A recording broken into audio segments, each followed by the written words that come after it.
President Trump has announced plans to impose a fee of $100,000 for new applicants for the H-1B visa, in a move that could deal a blow to companies that rely heavily on skilled workers from overseas. U.S. Commerce Secretary Howard Lutnick called on companies to train up recent graduates from American universities instead of importing talent. The fee will apply to new applicants for the visa, not renewals, apparently. We know that now, do we? I think we do. Or do we not? I mean, that's the problem with this. We just don't know. And will first apply in the upcoming lottery cycle. India, meanwhile, will see the biggest impact from the implementation of the fees. Its citizens received the highest proportion of H-1B visas in 2024, accounting for 71%. Chinese citizens received almost 12% of the overall number. Amazon has been the biggest recipient of the visa this year, with more than 14,000 awarded in the first 3 quarters of the year. Next is Tata, with the US tech giants Microsoft, Meta, Apple and Google rounding out the top 6. CNBC has reached out to all of the public companies on the top 10 H-1B recipient list for comment. Other countries have been quick to jump on the uncertainty, with China announcing a new K visa aimed at attracting global talent in sectors including science, technology, engineering and mathematics. It is set to come into effect from the 1st of October. Meanwhile, the UK government is reportedly considering removing some visa fees for highly skilled workers. Financial Times says the Prime Minister's Global Talent Task Force is working on policies that could help draw in some of the world's top talents. Let's face it, when it comes to the UK, it's not the fee, it's the process that is the issue. Very lengthy process, having been through it. A quick look at what you're seeing on the Indian market today in reaction. We are seeing some of these big companies down. You can see down to the tune of 2+%, 2 to 3 odd percent.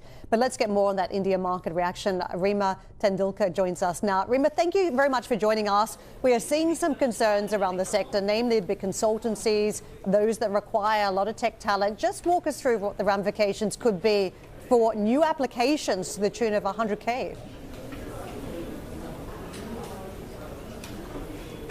Well, for starters, that it will not be applicable for FY26. For FY26, the applications were already put in place in April. But this will impact FY27, where costs will go up. So there will be a near-term margin impact. That said, as you guys rightly pointed out, even though Indians accounted for 71% of the overall H-1B visa, not all of it comes to Indian tech companies. A lot of it is sponsored or is on account of the global tech giants like Amazon, Meta, or even consulting firms like an EY, Accenture and Deloitte. While Indian IT companies do get impacted. In fact, analysts we spoke to indicated that the number of employees, American employees, who are sent on H-1B visa is about 20 to 40%, which basically means that if an Indian IT company has about 100 employees in the US, 20 to 40% of them would be on H-1B visa. But as a percentage of their overall employee base, it's just a fraction in low single digits. So therefore, the impact, it's going to be disruptive, but it's likely to be manageable. In fact, we've got some numbers in. So ForceSource, that's a BPO company, it's a mid-cap BPO company, but they've said we actually have zero impact, no employees on H-1B visa. Coforge is a fairly decent size, more than $1 billion top line kind of a company, and they said that we got only 63 H-1B visas approved last year. Cyient has said the number was 6 for us. Persistent has said that they haven't quantified the number, but they're saying they do not expect a significant material impact on the operations or financials. So in a nutshell, what we're trying to say is that it will result in cost increases. There will be some margin pressures, but the numbers are not that large. Analysts point out the EPS impact could be to the tune of about 3 to 4%, and that downtick is being reflected in the stock prices today. Rima, that's great coverage, and thank you very much indeed for taking us into some real granular detail there as well. Look, I wonder if anyone in the conversations in your newsroom, the conversation with your excellent sources and the contacts you've been having, believes this is part of a larger issue where, quite frankly, Mr. Trump and Mr. Modi are having, should we say, a bit of a fractured relationship at the moment. And given some of the language more recently, do you think this is actually more of a direct assault on India and the business model?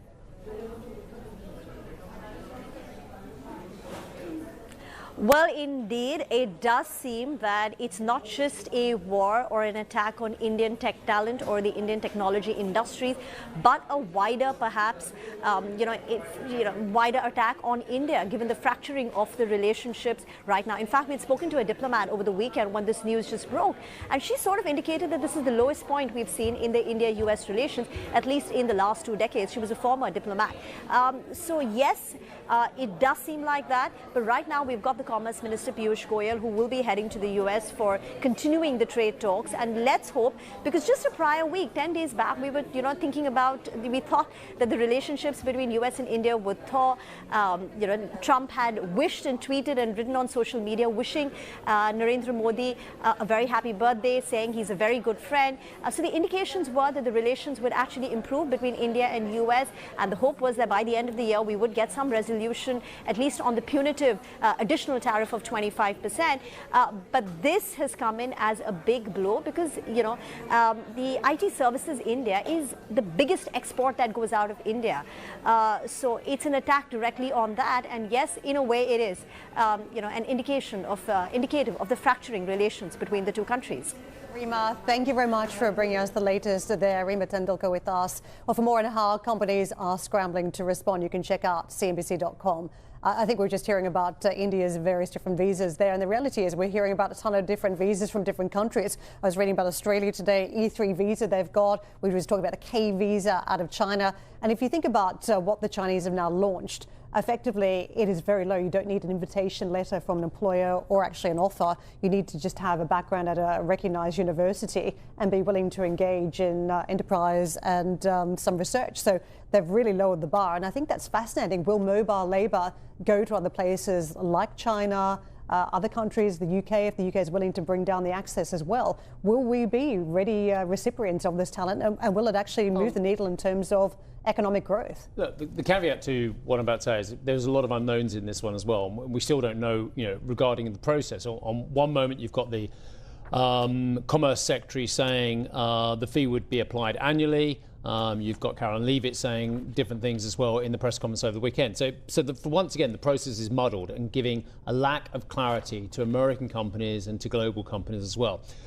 Two, just on that point you just raised, while I remember, India's got, let's beg pardon, China has got an enormous youth unemployment problem at the moment. They are churning out tens of thousands, no, let me recap, hundreds of thousands of really stunningly smart, highly qualified graduates. I find it hard to believe it is so easy, as you mentioned, just with those visas, for overseas students and engineers to go into China, given the problem they have with their youth unemployment and all these amazingly qualified young people who just can't find the jobs as well. So that was just another point there as well. Third point is what Rima was saying as well. Rima was saying, actually, she went through the numbers, they've contacted the companies, they've done their due diligence, and they were saying, well, it's 63 people here, it's a few people here. Overall, it's not going to affect us that badly. But this is going to affect the American companies disproportionately. If the Indian companies are saying, yeah, look, we have some exposure, but not enormous, that is what it is. But they can negate it by directing talent to other pools, as you mentioned, to the United Kingdom and elsewhere. But for US companies, that's it. That's the rule. Unless these carve-outs are enormous, that is an enormous cost increase. And for anyone who thinks it's not a big cost increase, look at one of the biggest advocates of H-1B visas in the US. You all know who he is. And that's Elon Musk.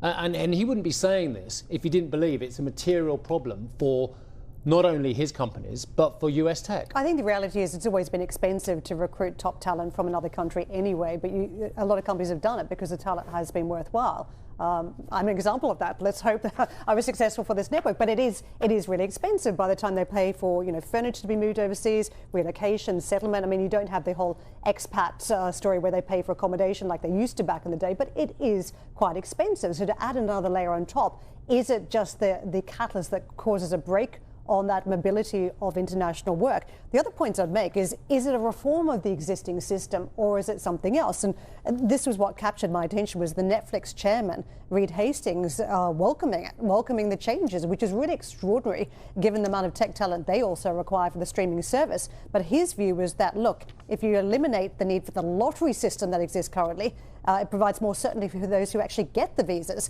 So the view is that, look, there's only so many positions that are offered every year, and I think it starts in about March, and you put it in for it. If you are lucky enough to get one of the visas, you get accepted, and then you can move to the United States. But it means for those who are not lucky enough in the lottery system, they never get the visa. So even if they've got the offer for the company, they can't go to the US because they haven't got the visa through the lottery system. Is the American school system churning out enough quality candidates who are USA native as well? I mean, I'll give you another stat, which I've just found, that the Indian diaspora of students, international students in the United States, is the largest. I mean, I think for the 2023-2024 year, according to what I'm just looking at here, Indian students were the largest group of international students in the US. Now, 330,000 plus enrolled, and that number's coming down now, of course, because there are concerns about, really, quite frankly, how welcome the US is to international students and to international talent. So are there follow-throughs across the whole of this as well